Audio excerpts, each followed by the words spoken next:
कई बड़े आरोप इस पत्र के जरिए लगाए कैलाश मेघवाल ने। मास्क हट गया भैया, कोरोना हो जाएगा। अरे भैया, विस्तार से चर्चा कर ली है।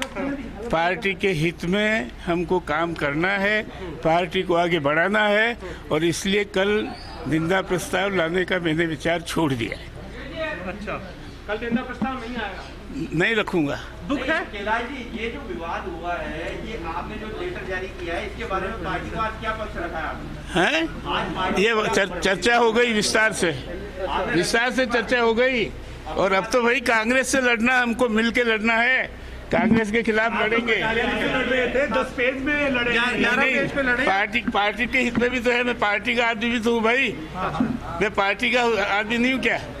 और इस पार्टी ने यहाँ तक मुझे बढ़ाया, तो पार्टी हित में जो होगा वह कदम उठाएंगे और इसमें कोई वो नहीं है। विस्तार से चर्चा हो गई है और अब जो है कांग्रेस के खिलाफ खड़े होने के लिए तैयार है हम सब। संवाददाता ऐश्वर्य प्रधान हमारे साथ जुड़ गया। ऐश्वर्य, पहले ही फर्स्ट इंडिया ने इस बात को लेकर मुहर लगा दी थी और खबर पर मुहर लग चुकी है, निंदा प्रस्ताव नहीं आएगा कटारिया के खिलाफ। देखिए, ये बात हमने दोपहर में कही थी कि निंदा प्रस्ताव नहीं आएगा, क्योंकि निंदा प्रस्ताव में टेक्निकली इस पूरे मुद्दे में कई खामियां थी, लेकिन बातचीत को लेकर सुबह से ही प्रयास शुरू हो गए थे और बातचीत होनी थी। और अरुण सिंह यहाँ आए। अरुण सिंह ने आलाकमान की बात जो है उनके सामने रखी, उन्हें तलब किया। कैलाश मेघवाल को तलब किया गया। कैलाश मेघवाल यहाँ मौजूद रहे। प्रदेश अध्यक्ष सतीश पूनिया की मौजूदगी रही और इस दौरान कैलाश मेघवाल के साथ कालीचरण सराफ भी आए और तमाम बातें हुई। बातें होने के बाद, बातें होने से पूर्व उन्होंने किसी तरीके की बातचीत करने से इनकार किया, खामोशी रखी और जैसे ही अरुण सिंह के साथ महज करीब आधा घंटे में मामला निपट गया और जैसे ही अरुण सिंह के साथ मीटिंग करके वो बाहर आए तो उन्होंने कहा कि हम कांग्रेस के खिलाफ मिलकर लड़ेंगे। मेरी पूरी जिंदगी बीजेपी के लिए रही है। मैंने पार्टी फोरम पर अपनी बात रख दी है। मैं अब निंदा प्रस्ताव नहीं लाऊंगा और इनकार कर दिया निंदा प्रस्ताव के लिए।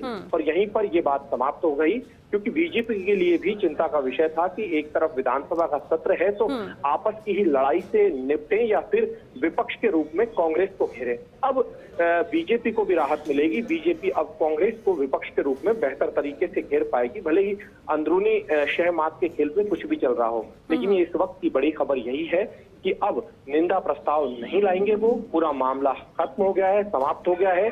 लेकिन आगामी दिनों में क्या कुछ होगा ये देखने वाली बात होगी और विधानसभा में बीजेपी के विधायकों की किस तरीके से परफॉर्मेंस रहती है ये देखना होगा। और अंदर खाने की बैठकों में कौन क्या मुद्दा उठाता है, जो इनकी विधायक दल की बैठक होती है। अभी फिलहाल पूरा मामला समाप्त कर दिया है अरुण सिंह ने। प्रदेश अध्यक्ष सतीश पूनिया की भी मौजूदगी रही है। प्रदेश अध्यक्ष के सामने बातचीत हुई है। जी ऐश्वर्य, बिल्कुल, लेकिन सवाल ये था कि लेटर लिखने की जरूरत क्यों पड़ी और आधे घंटे में महज ये पूरा मामला सुलझ गया। बाहर आके वो कहते हैं कि पार्टी के साथ हैं, सब एकजुट हैं और कांग्रेस के खिलाफ लड़ना है। तो क्या ये बात पहले जहन में नहीं थी या फिर अपनी पूरी बात रखने के बाद अब वो अपनी जो भी फैसले वो लेने वाले थे या जो भी कल से करने वाले थे उस पर उन्होंने विराम लगा दिया? देखिए, फिलहाल तमाम तरीके की बातें जो हैं वो समाप्त हो गई है, क्योंकि ये चिट्ठी थी। चिट्ठी के जरिए उन्होंने मैसेज कर दिया। पार्टी, हालांकि ये बात अंदर कही गई कि आपको पार्टी फोरम पर बात रखनी चाहिए थी। इस तरीके से अरुण सिंह ने कहा कि आपको इस तरीके से चिट्ठी वायरल करने वाली बात कहां से आ गई। तो इस चीज को लेकर उन्होंने भी अपना जवाब दिया। लेकिन बड़ी बात यही थी, चिट्ठी को लेकर आलाकमान को भी थोड़ा नाराजगी थी कि आखिरकार चिट्ठी जो है वो वायरल कैसे हुई। तो चिट्ठी वायरल होने के बाद जो बातें हैं वो ये निकल कर आई है। सबसे बड़ी बात और अहम बात यहाँ पर यही है कि कैलाश मेघवाल सरी के वरिष्ठ नेता का चिट्ठी लिखना। क्योंकि कैलाश मेघवाल के बारे में मैं बता दूं श्वेता, कैलाश मेघवाल जो है वो पार्टी के वरिष्ठतम नेताओं में से एक है और वो सर्वाधिक वोटों से विधानसभा चुनाव में जीते हैं और कई सीटें उन्होंने ताजिंदगी बदली। उन सीटों पर भी वो जीतते आए और अटल बिहारी वाजपेयी सरकार में वो समाज कल्याण मंत्री रहे और विधानसभा अध्यक्ष रहे हैं, गृह मंत्री रहे। उन्हें भैरव सिंह शेखावत का राम भक्त हनुमान भी कहा जाता था उस वक्त, उस जमाने में। तो वरिष्ठ नेता हैं, लेकिन आखिरकार ये नौबत आई कैसे, क्यों आई, ये चीज को लेकर भी पार्टी को चिंता थी।